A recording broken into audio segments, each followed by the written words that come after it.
Sejam bem-vindos a mais um vídeo no canal. Eu hoje trago-vos uma das últimas revelações que o Espírito Santo me fez, porque sinto mesmo ser importante. E eu estava a cozinhar e de repente veio, caiu-me mesmo assim, porque foi algo que eu estive a estudar ontem, que é a parábola dos três servos, que está no livro de Mateus, no capítulo 25. Possivelmente muitos de vocês até estejam familiarizados com ela, mesmo que nem nunca tenham lido o livro de Mateus. Mas é uma parábola que eu sempre senti que era extremamente mal interpretada. A interpretação não podia ser essa. E eu busquei várias interpretações, porque eu não conseguia chegar lá sozinha. Eu busquei as interpretações mais teologicamente aceites e mesmo assim elas eram altamente insuficientes. Esta parábola dos três servos, ela começa aqui no versículo 14, portanto capítulo 25 de Mateus, versículo 14. E nesta parábola Jesus diz-nos o seguinte: o reino dos céus também pode ser ilustrado com a história de um homem que estava para fazer uma longa viagem. Ele reuniu os seus servos e confiou-lhes o seu dinheiro, dividindo de forma proporcional à capacidade deles. Ao primeiro entregou 5 talentos, ao segundo 2 talentos e ao último 1 talento. Então foi viajar. Okay? E aqui nós percebemos que este senhor que deu os vários talentos aos diferentes servos é a personificação de Deus, não é? Ele deixa-nos aqui na terra e segue a sua viagem esperando que nós façamos bom uso dos talentos, por assim dizer, que ele nos dá. Os talentos era moeda, não é? Que era utilizada na altura. E aqui vocês até podem dizer, mas um talento é muito pouco, ele deu só um talento a um dos servos, é muito pouco comparado com os outros. Mas um talento corresponde a 20 anos de trabalho da época, portanto um só talento já era muitíssimo. E muito importante aqui dizer que ele nos dá talentos, portanto ele dá-nos capacidades de acordo com aquilo que nós podemos lidar. Portanto, ele não nos vai dar muita coisa se nós não tivermos essa capacidade. Antes de nós sermos criados, Deus já nos conhecia, não é? Então, o servo que recebeu 5 talentos começou a investir o dinheiro e ganhou outros 5. Ele multiplicou. O servo que recebeu 2 talentos também se pôs a trabalhar e ganhou outros 2. Mas o servo que recebeu 1 talento cavou um buraco no chão e ali escondeu o dinheiro do seu senhor. Depois de muito tempo, o senhor voltou de viagem e chamou-os para prestarem contas de como haviam usado o dinheiro. O servo ao qual ele tinha confiado 5 talentos apresentou-se com mais 5. O senhor deu-me 5 talentos para investir e eu ganhei mais 5. O senhor disse: muito bem, meu servo bom e fiel, foste fiel na administração dessa pequena quantia e agora eu darei muitas outras responsabilidades. Vem celebrar comigo. O servo que havia recebido 2 talentos apresentou-se e disse: o senhor deu-me 2 talentos para investir e eu ganhei mais 2. O senhor disse: muito bem, meu servo bom e fiel, foste fiel na administração dessa pequena quantia e agora vou-te dar outras responsabilidades. Vem celebrar comigo. Por último, o servo que havia recebido 1 talento veio e disse: eu sabia que o senhor é um homem severo, que colhe onde não plantou e ajunta onde não semeou. Tive medo de perder o seu dinheiro e por isso escondi na terra. Aqui está ele. O senhor, porém, respondeu: servo mau e preguiçoso, se sabias que eu colho onde não plantei e ajunto onde não semeei, por que não depositaste o meu dinheiro? Pelo menos eu teria recebido juros. Em seguida ordenou: tirem o dinheiro deste servo e deem ao que tem os 10 talentos, pois ao que tem, mais lhe será dado, e terá em grande quantia. Mas do que nada tem, mesmo o que não tem, lhe será tomado. Agora lancem este servo inútil para fora, na escuridão, onde haverá choro e ranger de dentes. Esta é uma parábola que mesmo os melhores teólogos têm dificuldade em explicá-la. E foi algo, não significa que eu tenha encontrado a explicação de cada detalhe da parábola, mas algo que me foi revelado hoje e Deus colocou no meu coração de gravar este vídeo e partilhar aquilo que Ele me revelou. Bem, antes disso, vamos perceber o que é que normalmente as pessoas usam, não é? Como é que elas usam esta parábola. Eu não sei se vocês já viram, mas mesmo no mundo das finanças, pessoas que são mais ligadas à Bíblia normalmente usam esta passagem para dizer que quem tem muito dinheiro vai sempre ter mais e quem tem pouco vai sempre ter menos, não é? E passa a ideia de que Deus de alguma forma é injusto e Deus não é de todo injusto. Então, sempre que eu via essa explicação ou a análise superficial desta parábola, eu achava que não era isto que Deus queria dizer. A palavra de Deus não podia ser isto. Tinha que haver algo mais aqui que eu não estava a conseguir decifrar. E por isso é que eu digo que nós podemos passar uma vida inteira a estudar a Bíblia diariamente e nós não vamos conseguir desenterrar as preciosidades todas que Deus colocou aqui em cada pequena palavra. O que eu acredito que Deus nos quis dizer com esta passagem é que quando Ele nos cria, Ele dá a todos nós diferentes capacidades e vai nos colocar em diferentes circunstâncias, dependendo da nossa capacidade para lidar com elas.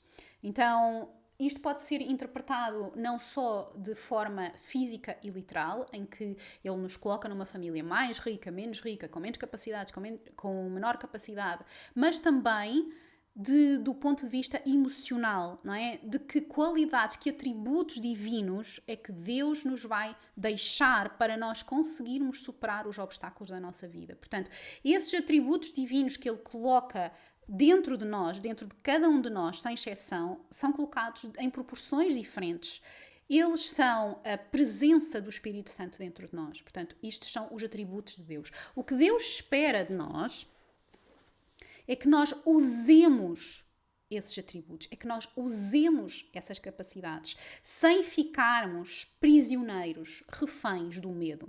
Portanto, aqui, por exemplo, o servo que tinha mais talentos, que tinha 5 talentos, ele investiu o dinheiro, ou seja, ele criou um negócio em que ele multiplicou os talentos que ele tinha. O que é que isto quer dizer exatamente? Significa que imaginem que em termos emocionais, psicológicos, ele tinha a dádiva do bom humor, da boa disposição, da alegria, do positivismo, ele era empreendedor, ele tinha visão de negócio estratégica, portanto ele tinha aqui vários atributos de Deus, várias qualidades divinas que ele usou.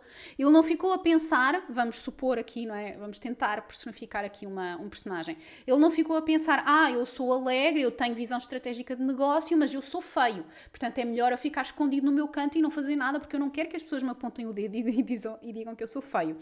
Então não, ele não fez isso, ele não se escondeu, ele não ficou aquém, não é? Ele não ficou perplexo, não é? Parado pelo medo. Ele pegou naquilo que Deus lhe tinha dado e pôs em bom uso. Ele usou o bom humor, ele usou a visão estratégica e construiu cada vez mais, construiu uma vida boa. Ou seja, quando nós começamos a usar os atributos que Deus nos deu, a utilizá-los na nossa vida para edificar o reino de Deus, porque o reino de Deus pode ser um paralelismo para um negócio, inclusivamente. O reino de Deus, Deus quer que nós estejamos sempre aqui a edificar o seu reino. E como é que nós podemos fazer isso? Através dos atributos que Ele nos coloca.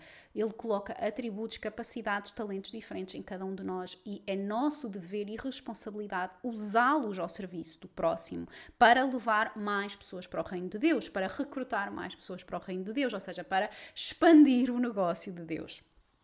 E, portanto, quando este primeiro servo, ele usou estes 5 talentos e os multiplicou, Deus, ao multiplicar, significa que Deus, por ele ter usado aquilo que ele inicialmente tinha lhe oferecido como bênção, e Deus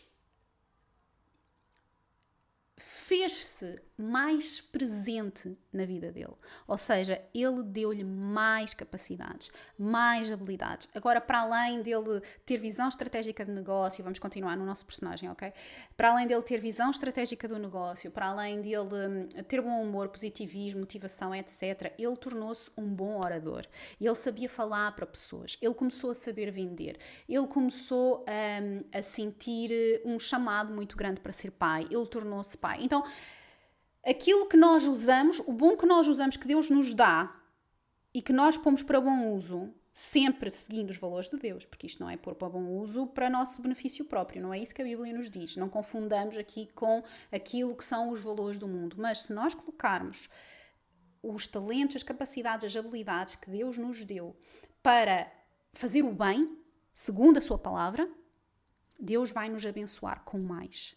de repente nós somos transformadas pelo seu Espírito, não é? Nós tornamos melhores pessoas, nós temos uma visão que antes não tínhamos, desabrocha em nós umas capacidades que nós nem sequer sabíamos que podíamos ter, não é? Como, por exemplo, a mim me aconteceu também a questão de desabrochar o meu feminino. Eu não sabia que isso era sequer possível numa mulher que tinha sido tão masculina e tão enraizada na doutrina feminista. Então, essa foi uma bênção que Deus me trouxe, tal e qual como neste primeiro servo. No segundo servo a mesma coisa, ele abençoou, portanto ele tinha 2 talentos, ele também o multiplicou e portanto ele abençoou com mais.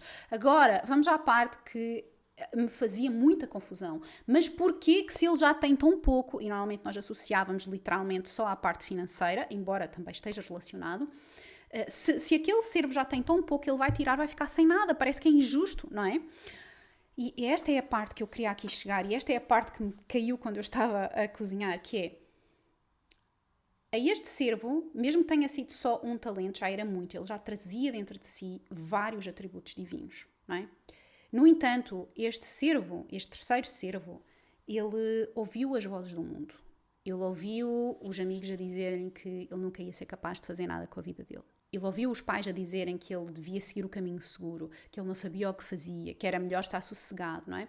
Ele ouviu as vozes da sociedade a dizer que ele devia ter tirado um curso e trabalhar naquilo para o resto da vida. Então, ele deixou-se levar pelo medo. Ele ficou refém do medo. E por causa do medo, ele escolheu o caminho seguro que a sociedade nos mostra e não utilizou os atributos que Deus colocou dentro dele. Então, imaginemos que esta pessoa era extremamente dotada para perceber as emoções dos outros, teria dado um excelente psicólogo, um excelente psicoterapeuta, mas por medo, porque imaginemos que ele era homem, é mais um nicho de mulheres, por medo daquilo que os outros iam pensar, ele ficou no sítio dele. Ele tirou o curso de advocacia, ele fez esse curso sendo sempre mediano, nunca encontrando propósito e definhando ao longo que os anos iam passando.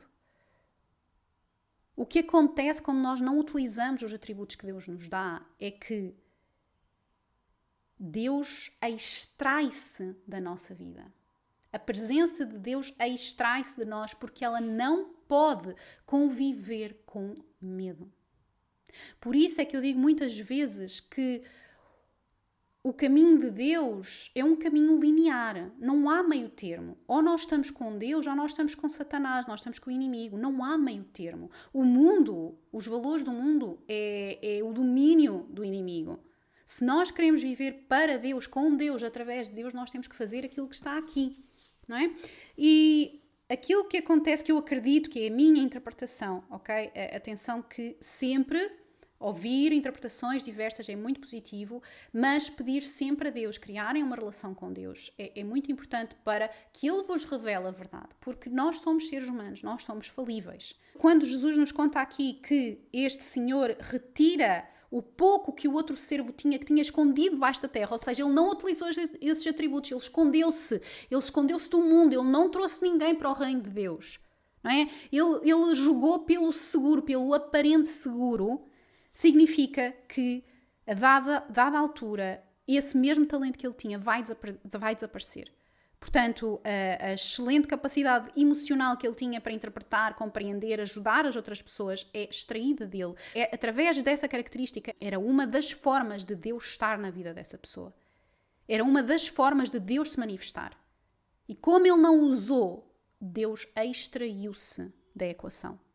E deixou, e depois aqui diz, agora lancem este servo inútil para fora, na escuridão, onde haverá choro e ranger de dentes.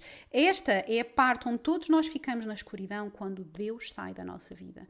Porque Deus não pode coexistir com fraqueza, Deus não pode coexistir com medo, Deus não pode coexistir com o pecado. E quando nós o fazemos, quando nós escolhemos repetidamente, apesar das diversas oportunidades de nós pormos esses talentos, ditos talentos, não é?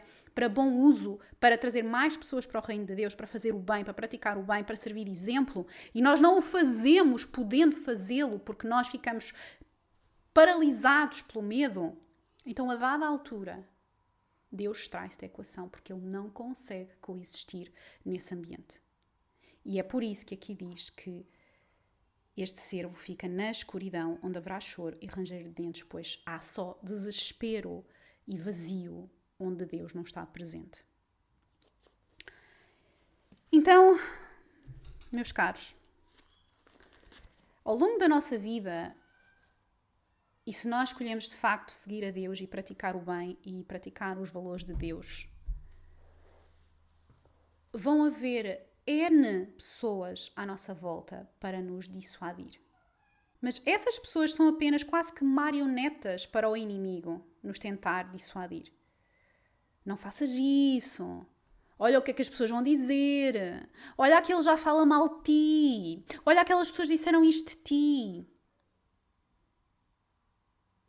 Não vais conseguir nada. Não estás a ajudar ninguém. És ridículo. Olha para ti, que figura estúpida. Tu não és inteligente, tu não vais conseguir isso. Esse sonho não faz sentido. Desiste. Escolhe o caminho seguro. Essas são as mentiras que o inimigo nos vai tentar fazer acreditar. E ele sabe muito bem como usar essas mentiras contra nós, porque ele também nos conhece desde o nascimento. E ele é um inimigo estratégico. Lembrem-se aqui também, para quem está um pouco mais familiarizado com a Bíblia, dos 40 dias e 40 noites que Jesus passou no deserto. Vejam bem que ele passou 40 dias e 40 noites sem comer. A partir dos 43 dias o corpo começa a morrer se não tiver alimento. Então, quando aos 40 dias Jesus estava muito próximo da morte, então imaginem um total desespero que ele devia estar a sentir. E foi precisamente nesse momento que Satanás atacou, manipulando as Escrituras, oferecendo-lhe pão. Vejam, oferecendo-lhe pão quando ele estava há 40 dias sem comer. Portanto, ele vai pegar nas nossas fraquezas, ele vai intervir quando nós estamos no nosso momento mais fraco e ele vai usar as palavras certas para nos despoletar ainda mais fraqueza, mais desespero. E a maior parte de nós, obviamente, não tem a resiliência de Jesus. E nós vamos cair. E nós vamos começar a ruminar naqueles pensamentos todos e acreditar que eles são verdade. Ainda ontem partilhava no Instagram um pouco sobre isto, de como é que Satanás faz este processo connosco. E eu dei este exemplo da fotografia, não é? A fotografia perfeita de um casal aparentemente tão feliz, a mulher, o marido, os filhos, tão queridos, fofinhos, pareciam felizes, nada a dizer, não é? Mas se aquela pessoa está solteira ou tem um casamento infeliz ou quer ter filhos e não consegue e ela vê aquela foto, essa é a fragilidade dela. E o inimigo vai intervir ali a dizer-lhe: tu nunca terás isto. Aquilo que ela tem, aquilo que ele tem, não está disponível para ti, porque tu és um fracasso. Isto nunca vai acontecer na tua vida. E se a pessoa não percebe que nós estamos constantemente não, nós estamos a ser tentados pelo inimigo nos momentos oportunos, como diz na Bíblia, não é? Que depois do teste que Satanás fez a Jesus no deserto, ele disse que voltaria numa vez mais oportuna, não é? Portanto, quando ele intervém para nos tentar levar numa espiral de negatividade, desespero, tristeza, inveja, e nós não percebemos que é um inimigo que não é de carne e osso, nós acreditamos naqueles pensamentos. E nós levamos-nos num caminho de destruição. E pior, nós vamos projetar naquela família que não tem culpa nenhuma, que só está a viver a sua vida ou a tentar dar um exemplo do que nós podemos aspirar a uma família feliz, não é? E nós vamos projetar e dizer que eles é que são os problemas, porque eles estão-nos a mostrar aquilo que nós ainda não temos e nós projetamos neles como se fossem os culpados. E o culpado é o nosso inimigo, que não é de carne e osso. Portanto, é muito importante que para lidar com o inimigo nós usemos os nossos talentos. E nós não acreditemos naquilo que ele diz. Portanto, quaisquer que sejam os teus talentos hoje, quer tu tenhas uma capacidade para perceber as pessoas, quer tu gostes de ajudar, quer tu saibas costurar, quer tu gostes muito de cozinhar e as pessoas fiquem alegres com a tua comida, acredita nas capacidades que Deus te deu, pois essa é a presença de Deus na tua vida. Abusa de usar esses talentos e mais te será dado. E esta é a mensagem de hoje aqui no canal. Tenha uma semana abençoada e que Deus esteja contigo. Até à próxima.